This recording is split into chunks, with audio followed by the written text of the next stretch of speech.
Kassadin. It was really funny that one of the most broken champions to ever exist in the game had the same kit as it did when it was released back in 2009, and when the entire world knew it as the strongest champion in the game in 2013 and 2014. Who can forget one of the most iconic League of Legends plays in history, which people reference to this day and try to emulate, the X-Beak backdoor in 2013. The reason why Kassadin went under the radar while being so obviously broken was most likely due to the game being so new and people still learning how to actually play the game. I mean, this was a champ that could teleport nearly the entire screen's worth of distance at almost no cooldown and do absurd amounts of damage while doing it. It is still surprising that this champ did not get the limelight much sooner than it actually did.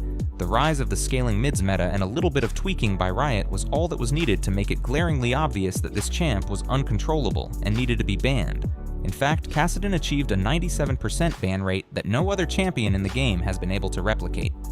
Irelia. How can anyone think of champions whose kits were broken on release without including Irelia? I mean, seriously, who has not heard of the meme, "Better nerf Irelia"? You know a champion is pretty absurd when it requires being nerfed so much and so continuously that it becomes a meme. It was well deserved too. Look at how broken this is. Irelia had the ability to 1 versus 5 any game with how tanky and unkillable, yet at the same time deal an insane amount of damage she was able to do. With her limitless sustain and true damage, Irelia had become the very definition of a hyper in solo queue. Most of League's current players do not know of the old Irelia, and they should be grateful. Darius. When released in 2012, the Dunkmaster brought a new dimension to the game, which had previously not been explored at least to this extreme extent: resets. Darius was released with an ultimate that did an absolute ton of true damage and reset if it killed the target. This was a new thing for League back in the day, and it completely flipped the game. Darius had insane base damage numbers, which allowed him to overpower all other champions in the early game, and then the ultimate reset meant you could not even call your friends to gang up and kill him, as he could just get resets and kill all of you in return. With the limited champions available back in the day, it was a nightmare to play against this champion.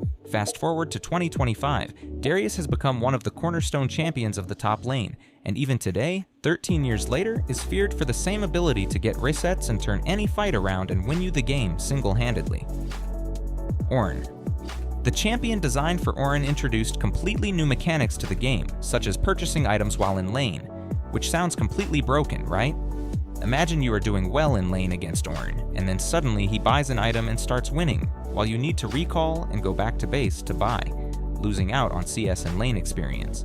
Well, that was exactly how it was, and even is to this day. This was a completely new interaction, and eventually players learnt to play around it. However, other aspects of this champion needed to be nerfed consistently for the champion to become balanced. Mainly, these were the abnormally high damage for a champ that makes a complete tank build. Then there was the crowd control, which is a focal point of the champ's kit even today, but at the time of release, it was completely out of control. Don't even get me started on the item upgrades and abnormal scaling Ornn had. See, Riot had given this champ the ability to upgrade one item for each of his teammates, just by getting beyond a certain level. There was no other requirement to get this upgrade, so it was basically a guaranteed, free of cost, no strings, attached stat upgrade of insane levels to give your entire team a boost in the late game. Naturally, the enemy team did not have such upgrades available to them, and they would lose out on pure stat power. Ornn himself had extremely high base stats and would scale really well as get an upgraded item for himself. While in lane, the base damages for Ornn were so high that it was virtually impossible to take a bad trade. You could not even hope to get out of the lane and deal with it later, since Ornn's damage scaled based on max health percentage, and so it would only continue to increase as the game progressed. So how do you deal with a champion that has near perfect laning, a ton of AoE crowd control, highly effective non-committal engage, potential, and extremely good scaling? Well, the simple answer was, you just pray and hope the enemy messes up, makes mistakes, and it all works out because the champion design did not give you any other option. Zoe. Released in 2017, Zoe warped the game with never-before-seen interactions such as picking up random summoner spells or item actives from killing minions to deleting absolutely anything and everything with no counterplay. The champion was a monstrosity. With an obnoxiously happy-go-lucky personality and equally obnoxious damage levels, it seemed Riot had embraced the anime storm and created a main character of their own. On paper, this champion is not that OP. I mean, you just need to dodge her abilities and you are fine, but when you actually play the game, you realize that the abilities come at you so quickly and from such a huge distance that you don't even see them coming, and you are dead. That was the Zoe experience when it was released. Even in the LCK, which is considered by many to be the highest level of professional League of Legends gameplay, Zoe was one-shotting and there was nothing you could do about it. So imagine when you had to play against this champ in your solo queue games, watching Zoe jump in and throw bazookas that would kill you in an instant every 10 seconds, and an even longer range CC ability that traveled over walls.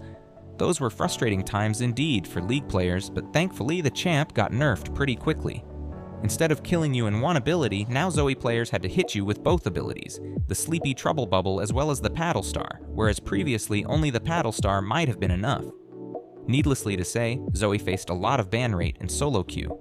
While in competitive play, picking Zoe forced the other team to either pick super long-range champs or take a lot of dive champs. These counters to Zoe, combined with the nerfs Riot put out, made it so this champ rarely sees game time nowadays, especially in the competitive scene, know that is most likely for the good of all. Aphelios. I mean, just look at this one combo and this 13k damage from Hansama in one single fight. When was the last time you saw an ADC dive into the enemy team in a professional League of Legends game like this, and it actually worked? And of course, who can forget the infamous 200 years of experience moment that gave birth to an iconic meme that is relevant even today, 5 years later. The problem with Aphelios was that he was not just insanely OP and dealt an obnoxiously high amount of damage.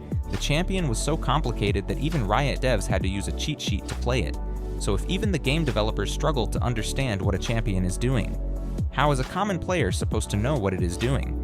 We can all remember getting our entire team one shot in an Aphelios ultimate and having no clue what happened. Aphelios was released in 2019 when the meta for ADCs was focused on high DPS ADCs such as Kai'Sa and Xayah, so Riot did the sensible thing and released a new champion that would trump the existing ADCs in not only raw damage but also versatility. Aphelios has 5 unique weapons, and each of these weapons has 2 abilities that interact differently from one another. Meanwhile, the weapons are also cycled in a specific order, and you need to understand how to properly cycle the guns and which gun combos you need for specific moments in the game to get the most out of the champ.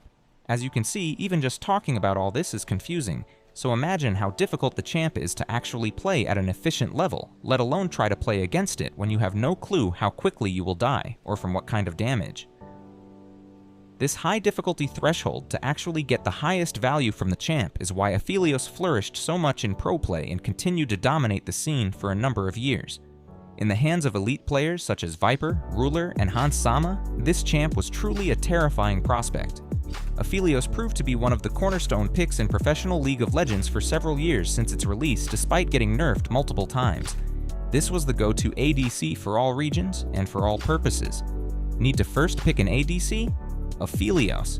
Need to blind pick an ADC? Aphelios. Have to ban an ADC? Aphelios. Have to pick an ADC to deny the enemy team since they rely on their ADC to carry them? Aphelios. This champ was the answer to every problem because of how absurd it was. Furthermore, after releasing Aphelios, Riot realized they need to be more careful when designing new champions so that they don't cause such a massive shift in both solo queue and pro play with one release in such a short time. Ever since, we have seen new champions to be at least somewhat more balanced. Sylas. League devs touted Sylas as the champ they had worked the most on out of any of their released champs at the time Sylas was introduced, which made sense since Sylas was one of the most broken things to walk the rift when he got released. Earlier, we talked about how Zoe introduced the mechanic where she stole people's summoners spells and random item actives. With Sylas, they took it a step further and stole enemy teams' ultimates. Furthermore, with how much mobility and outplay potential that Sylas has in his kit, the champion was an absolute terror to deal with. This champ had the most ludicrous mechanics and interactions all jammed into one. The more mechanically skilled you were, the more insane this champion became. So it really is no wonder that Sylas ended up being banned and picked a lot in competitive play. Eventually, teams had to either ban Sylas or pick specific champions that Sylas could not take advantage of by stealing their ultimates and just being more effective than them at it. Exceptionally high damage numbers along with constant sustain due to the Kingslayer meant Sylas could basically win any lane matchup.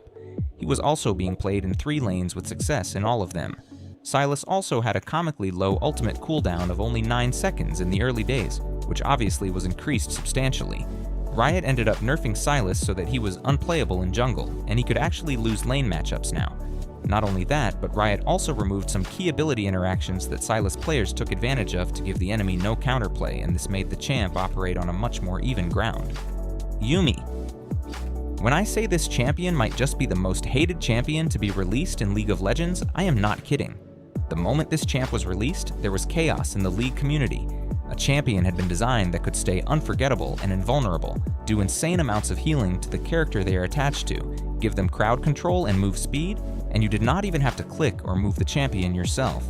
This champion very quickly became the epitome of toxicity in the game, thanks to how it functioned and how much hate it got, because of how overpowered it was, all the while having to do almost nothing at all and get carried by your teammates, literally and figuratively. The hyper-carry marksman that previously felt threatened and had to play safe suddenly became invincible raid bosses and would win games with just a Yuumi sitting on their shoulder, boosting them up. While in pro play, this champ quickly became first pick priority due to having little to no counter matchups or ways to be punished hard enough that your scaling would be affected. Ultimately, much like many of the other champions that were broken on release, Yuumi also had to be nerfed, and eventually a mini rework was given to the champ to make it more interactive with the game and reward more actively involved gameplay as compared to earlier. Although the redesign helped, the core problem and the reason why this champ was hated so much by the community remains the same, which is the absolute lack of skill required to play this champ, since you do not even have to move your champion yourself. Zeri. All players and fans of League of Legends have gotten tired of seeing Zeri in every single game of competitive League for almost 2 years straight since its release. This champ was so broken that it was a common thing to have a pentakill or a Zeri moment, as it became popularly known in every game of pro play. Infinite scaling and kiting rolled into one marksman meant this champion was the perfect pick for pro play. Although it was slower than most solo queue games, that did not reduce its effectiveness as you were bound to get to your power point and then the game was over. Zeri absurdly dominated pro play, and the only counter pick that people could think of was to pick similar hard scaling. Late game ADCs such as Aphelios or Jinx and hope for the best. This champion warped the meta so much that you had to either match it in scaling or ban it. Zeri was the first new champion of 2022 and opened the floodgates for more broken champions to come later in the year. Bel'Veth. One of the most aggressively early game junglers to ever be designed, Bel'Veth was a headache for solo queue and pro play alike. The champ was a paradox as it was really strong in the early game and constantly looking to invade the enemy jungle, yet at the same time Bel'Veth scaled extremely well. Not to mention the army of voidlings that spawned after Bel'Veth made it so split, pushing and taking down towers was made easy with this champ. Even if the early game aggression did not pay off, you could just wait for a couple of items and burn through objectives and the enemy team like a hot knife through butter, easily outscaling almost all other champions in the game. So what did you do against such a problematic champion? Well, that's quite simple actually. You either played it yourself or banned it and enjoyed a Bel'Veth free game. This was the recipe adopted by solo queue players as well as pro players in competitive game. K'Sante. This is probably what everyone has been waiting for, K'Sante. This champion completely disregarded the line between tank and carry. You made a full tank build and you did abnormal amounts of damage while being a tank yourself. A champion overloaded with crowd control and ability to become unstoppable and block incoming damage, while at the same time having one of the hardest all-in potentials in the game. K'Sante was an out-and-out menace. Top laners had to adapt really quickly to all the new things K'Sante brought to the game, such as kidnapping you over walls and delivering you to their team on a silver platter, or flipping you into the tower and permanently crowd controlling you till you died. To make it worse, this champ had no really bad lane matchups either, so you could not be punished in the early game. In competitive play, teams had resorted to picking ranged top lane champs just to be able to keep K'Sante out of the game and make use of his low range. However, even with such clear lane mismatches available, K'Sante was being blind picked regardless, which goes to show just how strong this champion was. That was not it, however. This champion completely dominated pro play since its release, being an almost pick or ban level champion despite being a tank, which is an extremely rare feat, and no other champion in the game has managed to achieve it to the extent that K'Sante did. Of course, he did get nerfed along the way, but they did not do much to sway players away from this pick. He was just that broken. Then came the lane swap meta in Season 13, and the K'Sante priority seemed to get even higher as he was the ideal champion for a lane swap. K'Sante needed low gold to be effective and could survive and even outplay dives thanks to his innate tankiness and the shielding and damage reduction available in his kit, not to mention the all-out, which is a complete game changer.